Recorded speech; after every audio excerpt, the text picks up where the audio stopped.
abandon something! Really do.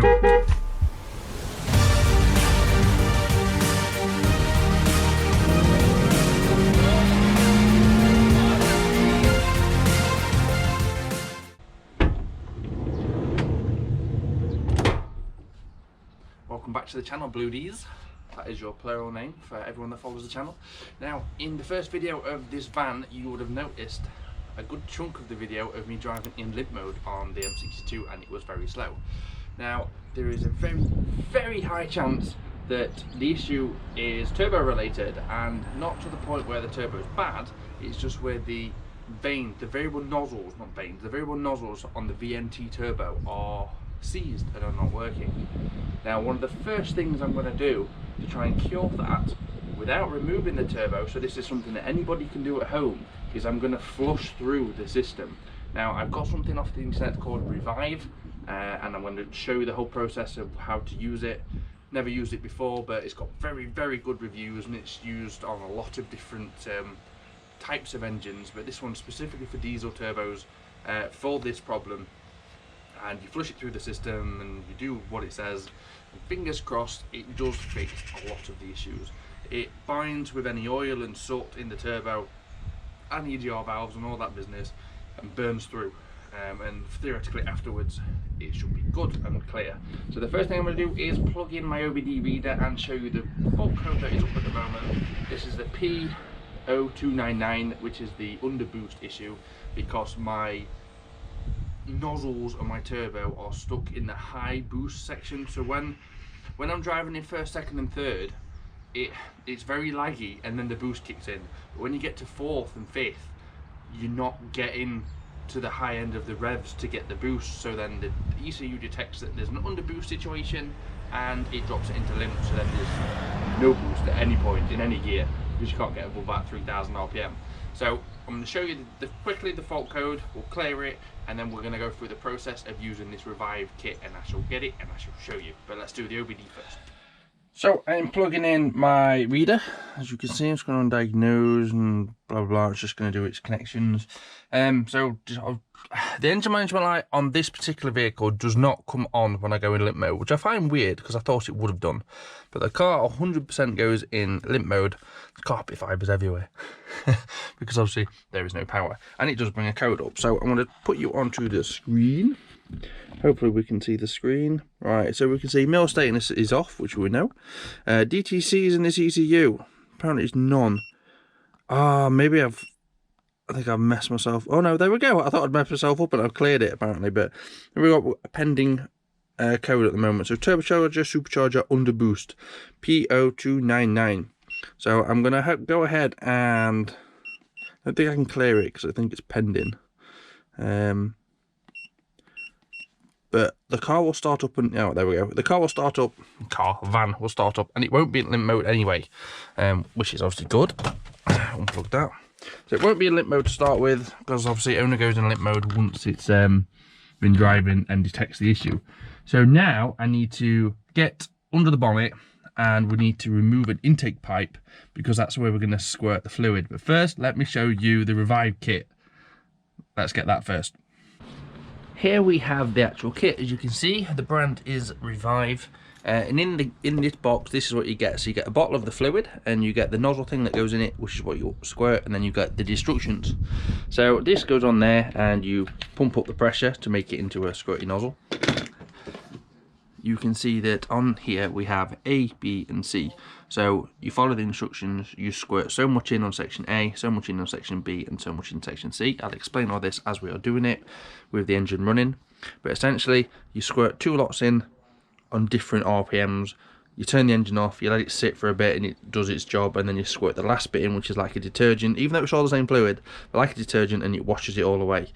The car, van, whatever you're doing it on, is going to chuck out more smoke while I was doing it, and then once it's finished and it's burnt it all off, it will effectively go back to what it was like before. So this goes on there. You have to pump it up to pressurise the bottle, and that's how it sprays in. You adjust that nozzle to make it a fine spray, and that is pretty much it. So now we need to go and take a pipe off, and then we can do this bad boy, and hopefully it'll get rid of our issues. So I've removed the air pipe. I say removed, it's still connected. I've disconnected the air pipe after the airflow meter. It specifies that in the instructions that you're doing it after that sensor. That's so you don't damage that sensor essentially.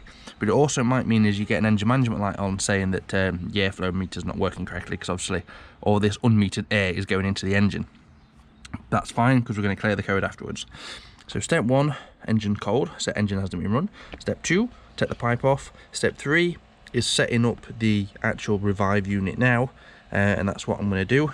Step 4 will be to pump it up 25 times, or up to 25 times. That's the maximum one to do the pressure. Then step 5 is the first time we're going to run it, and we're going to run it to between 2.2 and 2,500 RPM while squirting section A in. And I'll be getting my fiance to control the revs, and I'll be giving her instructions as we go along. Then once we've done that, she will drop the revs down to 1800. I'll then pressurise the bottle again for another 25 pumps. We'll squirt it in on all of section B on 25 pumps, and then we'll turn it off for 4 minutes. So I'm going to pressurise the bottle, and I'm going to get her out here ready. So here you can see the bottle. Now, if you're going to hold it upright, you need to put that little plastic stem in it so it can go to the bottom. But I'm not, I'm going to have it upside down. That's the great thing about this, because it has markings as well for, hang on, right way up, ABC, and upside down, ABC. So it's great. So I'm having it upside down because it makes it easier for me. It's waiting on my fiance, and then we are ready to go. Look at the reflection. Woo!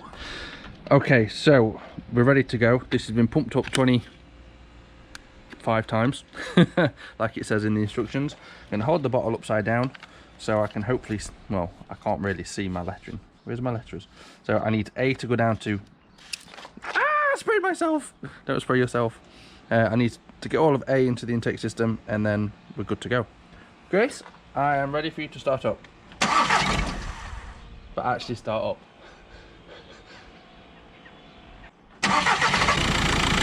You hold the key in, but I'm over. There we go.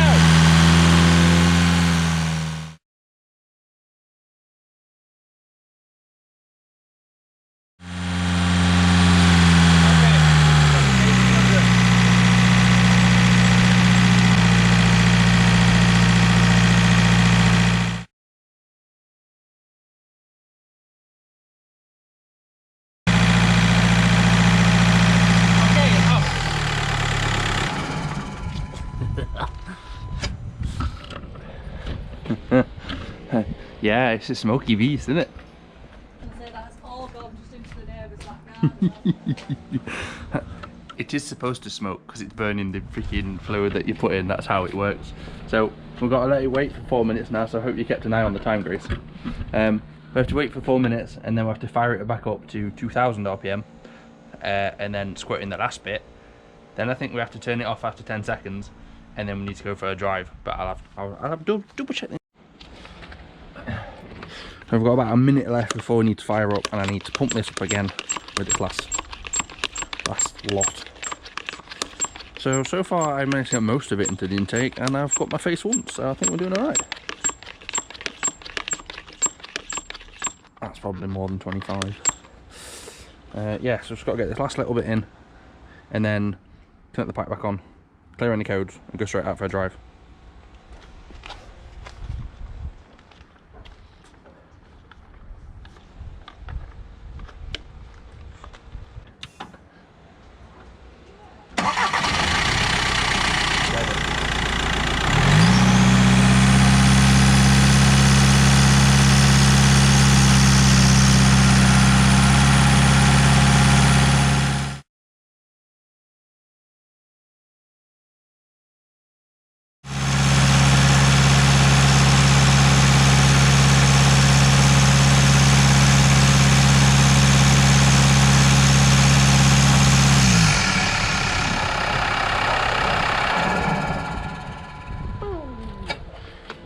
So now I need to connect the pipe back on and take it out for a drive. It says 20 minutes vigorous drive is what it states. So my missus is coming with me and she'll be able to film. And we're going to be a clown machine, I think.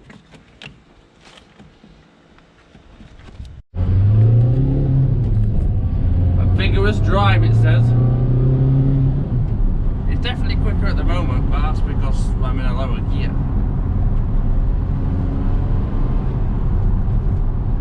smoke already started to dissipate out the back.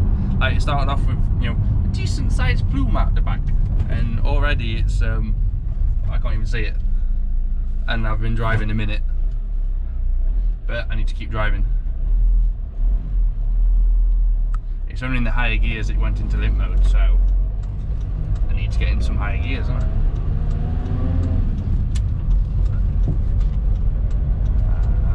Go.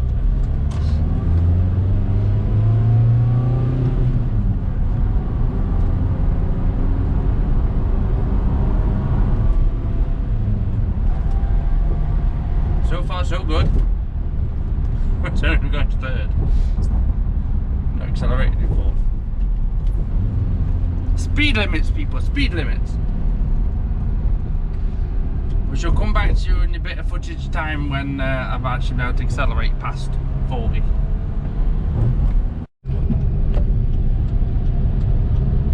Oh, here we go. Oh, the power. The power's back, baby. No. 50, 55. You can just hear the difference in the engine. It just revs up. 65, and I've got to slow down now for cars. I've got to slow down for cars. The speed limit is 60. Oh, it's like a different van, like an absolute different van. It has power now. It doesn't have an abundance of power because it's not a very powerful engine, but the power that it was missing is definitely back. I'm sat in fifth. My revs are slowly going up. I think, yeah. It was that slow. Fourth works great. I can go to the red line. Not that you want to go to the red line, but I can go to the red line in all the gears. I've gone much further than last time when it dropped into limp. I'm going to do this again. I'm going to spin around and go again just to really kick through any more crap. There's no smoke at all in the back. It's already passed. We're going to go round again. Round. Still going round.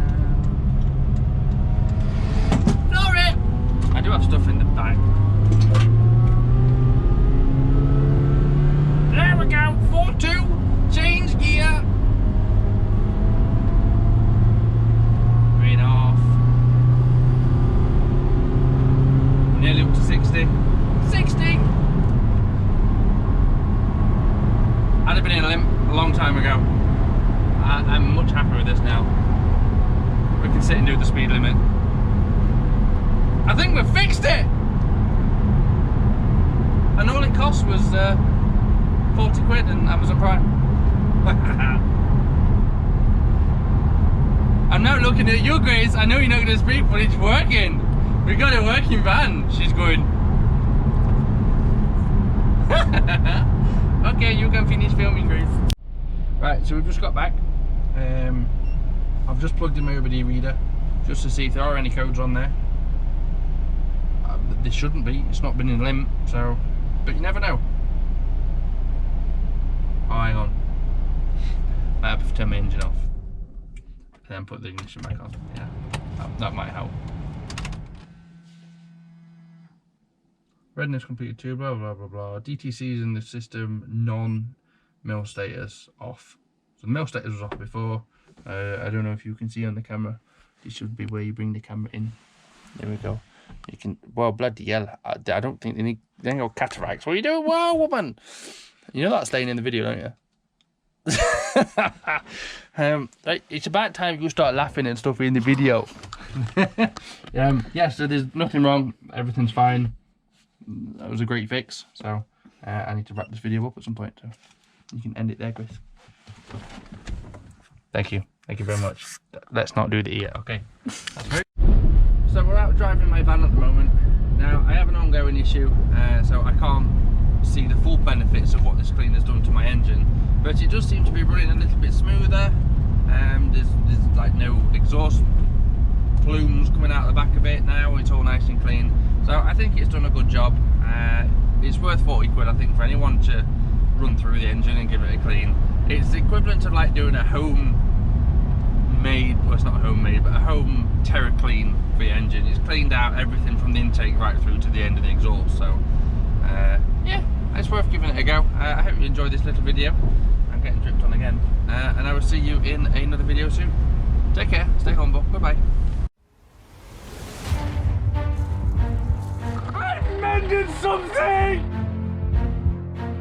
Really do.